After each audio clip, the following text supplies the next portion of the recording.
Online dating can spark romance, but it can also lead to a broken heart, especially when scammers are involved. So joining us today to share how you can spot the warning signs of those too good to be true love stories before they break your heart and your bank account is Denise Lionheart, General Manager of Zelle. Thank you so much for being with us today, Denise. Thank you for having me. So let's get right to it. What fraud and scam trends have you been seeing recently?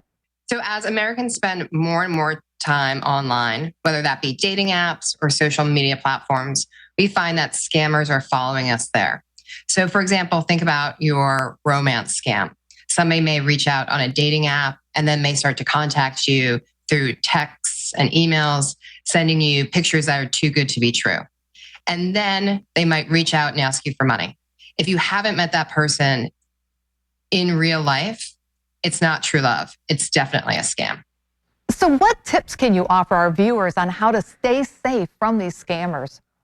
So it's really important to stay safe by doing a few things. So for example, whenever anybody's asking you to send money, take a pause, take a deep breath, and then ask yourself, do I know this person? Do I trust this person? And then and only then send money.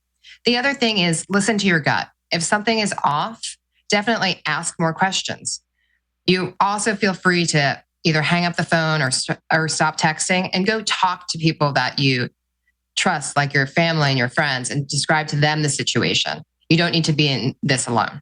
So what is Zelle doing to prevent and stop scams, and is it working? So Zelle processed $1 trillion of payment volume last year. $1 trillion. That's a lot of zeros. And it's a real testament to 151 million American consumers and small businesses who trust and use Zelle on a daily basis. And with that amount of transactions, we see millions of transactions every single second.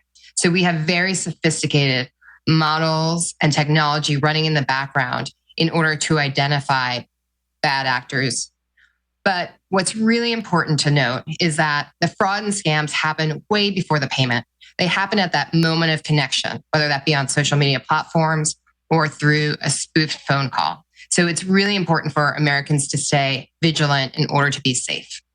So many of the banks and credit unions using Zelle are local community-based. Can you tell us more about that?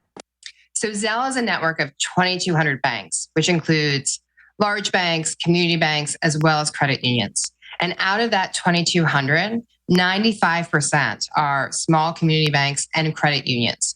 And we love our community banks and we love our credit unions. And we think that this is an essential part to be able to enable Zelle for even more Americans. And where do we go for more information? You can check us out at zellepay.com.